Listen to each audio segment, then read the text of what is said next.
ನಮಸ್ತೆ, ನನ್ನೆಲ್ಲ ಪ್ರೀತಿಯ ಕನ್ನಡಿಗರಿಗೆ. ನಮ್ಮ ಅಜ್ಜಿ ಊರಿಗೆ ಹೋಗಿದ್ದೆ. ಬೆಳಗಿನ ಜಾವ ದೇವ್ರ ಮೆರವಣಿಗೆ ಬಂದಿತ್ತು, ಮತ್ತೆ ಬಸವಪ್ಪನು ಕೂಡ ಬಂದಿತ್ತು. ಬೆಳಿಗ್ಗೆ ಎದ್ದಿದ್ದಂಗೆನೆ ಬಸವಪ್ಪನ ದರ್ಶನ ಮಾಡಿದೆ. ತುಂಬಾ ಖುಷಿ ಆಯ್ತು. ಮೆರವಣಿಗೆಗೆ ಬಸವಪ್ಪ ಬರುತ್ತೆ ಅನ್ನೋದೇ ನನಗೆ ಗೊತ್ತಿರ್ಲಿಲ್ಲ. ಬೆಳಿಗ್ಗೆ ನೋಡಿದ ತಕ್ಷಣ ಒಂಥರ ತುಂಬಾನೇ ಖುಷಿ ಆಗೋಯ್ತು. ನೈಟ್ ಮಲ್ಕೊಂಡಿದ್ದೇನೆ 1 ಗಂಟೆ 1:30 ಆಯ್ತು. ಮತ್ತೆ ಬೆಳಗಿನ ಜಾವ 4 ಗಂಟೆ ಇದ್ದು ದೇವ್ರ ದರ್ಶನ ಮಾಡ್ಕೊಂಡು ಮತ್ತೆ 1/4 ಗಂಟೆ ಕೂತಿದ್ದು ಮಲ್ಕೊಂಡ್ಬಿಟ್ಟೆ. ಮತ್ತೆ 6:30ಗೆ ಎದ್ದು ಸುಮ್ನೆ ಕೂತಿದ್ದೆ. ಮತ್ತೆ ನಮ್ಮ ಅಜ್ಜಿ ನಮ್ಮ ತಾತ ಇಬ್ರು ಕೂಡ ಹೊರಗಡೆ ಹೊರಟಿದ್ರು. ನಾನು ಹುಟ್ಟಾಗಿಂದ ಇಲ್ಲಿವರೆಗೂ ಒಂದು ದಿನಾನು ನಾನು ಒಬ್ಳನೆ ಬಿಟ್ಬಿಟ್ಟು ಹೋಗಿರ್ಲಿಲ್ಲ. ಬಟ್ ಇವತ್ತು ನನ್ನ ಬಿಟ್ಬಿಟ್ಟು ಹೋಗೋರೆ ಅಂದ್ರೆ ಅವ್ರ ಅರ್ಥ ಏನು ಅಂತಂದ್ರೆ, ನಾನು ಈಗ ಮದ್ವೆ ಆಗಿದ್ದೀನಿ ಅಲ್ವಾ, ಅವ್ರ ಕಣ್ಣಿಗೆ ನಾನು ಇವಾಗ ದೊಡ್ಡವಳಾಗಿರೋ ರೀತಿಲಿ ಕಾಣ್ತಿದ್ದೆ. ಅದಕ್ಕೆ ಭಯ ಇಲ್ದಂಗೆ ಒಬ್ಳನೆ ಬಿಟ್ಬಿಟ್ಟು ಹೋಗಿರೋದು ನಮ್ಮ ಅಜ್ಜಿ ತಾತ ಅಂದ್ರೆ ಹಂಗೆ ಅಲ್ವಾ. ನಾವ್ ಎಷ್ಟೇ ದೊಡ್ಡವರಾದ್ರೂ ಕೂಡ ಅವ್ರ ಕಣ್ಣಿಗೆ ನಾವೆಲ್ಲರೂ ಕೂಡ ಪುಟ್ಟ ಮಗು ರೀತಿಲೇ ಕಾಣಿಸ್ತೀವಿ. ನಾವು ಚಿಕ್ಕವರಿದ್ದಾಗ ನಾವು ಸ್ಕೂಲ್ಗೆ ಹೋಗ್ಬೇಕಾದ್ರೆ ಬೇಸಿಗೆ ರಜಾ ಬಂದ್ರೆ ಸಾಕು, ದಸರಾ ರಜಾ ಬಂದ್ರೆ ಸಾಕು, ಓಡೋಡಿ ಅಜ್ಜಿ ಮನೆಗ್ ಬಂದ್ಬಿಡ್ತಿದ್ವಿ. ರಜಕ್ಕೆ ಅಂತ ನಮ್ಮ ಅಜ್ಜಿ ಮನೆಗ್ ಬಂದ್ಬಿಟ್ರೆ ನಾನು ಊರ್ ಕಡೆ ತಲೆನೇ ಆಗ್ತಿರ್ಲಿಲ್ಲ. ರಜಾ ಮುಗಿದ್ರು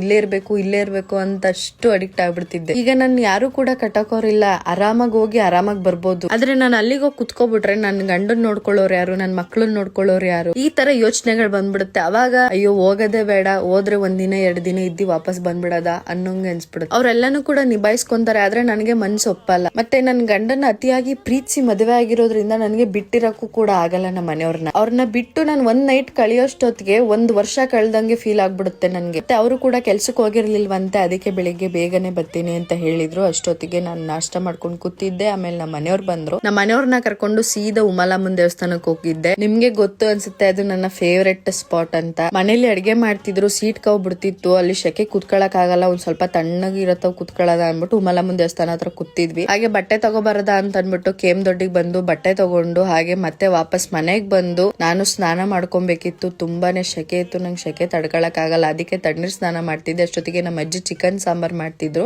ಊಟ ಎಲ್ಲಾನು ಕೂಡ ತಿನ್ಕೊಂಡು ನಾವು ಕೂಡ ಮನೆ ಕಡೆಗೆ ಹೊರಟ್ವಿ. ಹಂಗೆ ಹೋಗ್ತಾ ಮಾರಿಗುಡಿಗೂ ಕೈ ಮುಕ್ಕೊಂಡು ಹಾಗೆ ಕೇಮ್ ದೊಡ್ಡಿಗೆ ಹೋಗಿದ್ವಿ. ಮತ್ತೆ ಅಭಿಯಣ್ಣನ ಬರ್ಡೇನು ಕೂಡ ಇತ್ತು, ಅದಕ್ಕೆ ಅವ್ರ ಶಾಪಿಗೆ ಹೋಗಿದ್ವಿ ಕೇಕ್ ಕಟ್ ಮಾಡ್ಸದ ಅಂತ. ಪ್ರತಿ ಸರಿನೂ ಅವ್ರ ಅಂಗಡಿಗೆ ಹೋದಾಗೆಲ್ಲಾನು ಅವರ್ ಗಟ್ಲೆ ಕೂತಿರ್ತೀವಿ. ಮತ್ತೆ ಟೈಮ್ ಹೆಂಗ್ ಹೋಗುತ್ತೋ ಅನ್ನೋದೇ ಗೊತ್ತಾಗಲ್ಲ. ಮತ್ತೆ ಅವ್ರ ಶಾಪಿಗೆ ಹೋದ್ರೆ ಕಂಟಿನ್ಯೂಸ್ ಆಗಿ 4 ಅವರ್ ಇಲ್ಲ 3 ಅವರ್ ಅಲ್ಲೇ ಫಿಕ್ಸ್. ಮತ್ತೆ ಅಲ್ಲಿಗೆ ಹೋದ್ರೆ ಏನೋ ಒಂಥರ ಖುಷಿ, ತುಂಬಾನೇ ಎಂಜಾಯ್ಮೆಂಟ್ ಸಿಗುತ್ತೆ. ಹಾಗೆ ನಾನು ರಶ್ಮಿ ಅಕ್ಕ ಒಂದ್ ಅಂಗಡಿಗೆ ಹೋಗ್ಬೇಕಾಗಿತ್ತು, ಹೋದ್ವಿ. ಬಟ್ ಅಂಗಡಿ ಬಾಕ್ಲಾಗ್ ಹೋಗಿತ್ತು. ಮತ್ತೆ ವಾಪಸ್ಸು ಶಾಪ್ ಕಡೆಗೆ ಬಂದ್ವಿ. ಹಾಗೆ ಅಭಿಯಣ್ಣಂಗೆ ಕೇಕ್ ಕಟ್ ಮಾಡ್ಸದ ಅಂತ ಅನ್ಕೊಂಡು ಕೇಕ್ ಕಟ್ ಮಾಡಿಸ್ತಿದ್ವಿ. ಕೇಕ್ ನ ತಂದಿದ ತಕ್ಷಣನೇ ಕಟ್ ಮಾಡ್ಸದ ಅಂತ ಅನ್ಕೊಂಡ್ವಿ. ಬಟ್ ಫ್ರೀ ಇರ್ಲಿಲ್ಲ ಅವ್ರಿಬ್ರು ಕೂಡ. ಮತ್ತೆ ಆ ಅಣ್ಣನ್ ಬರ್ಡೇ ದಿನ ಆಫರ್ ಬಿಟ್ಟಿದ್ರು, ಅದರಿಂದಾಗಿ ಜನ ಫುಲ್ ಇದ್ರು ಶಾಪ್ ತುಂಬಾ. ಅಭಿಯಣ್ಣ ಅಂತೂ ಅವ್ರ ಶಾಪ್ ಅಲ್ಲಿ ಆಫರ್ ಬಿಡ್ತಾನೆ ಇರ್ತಾರೆ. ಯಾಕಣ್ಣ ಅಷ್ಟು ಆಫರ್ ಬಿಡ್ತೀರಾ ಅಂತಂದ್ರೆ, ಜನರಿಂದಾನೇ ನಾವು ಅಂತ ಹೇಳಿದಾಗ ನನ್ಗೆ ತುಂಬಾ ಖುಷಿ ಆಗುತ್ತೆ. ಅವ್ರು ಇನ್ನು ಎತ್ತರಕ್ಕೆ ಬೆಳಿಲಿ ಅಂತ ನಾ ಕೇಳ್ಕೊಳಕ್ ಇಷ್ಟಪಡ್ತೀನಿ.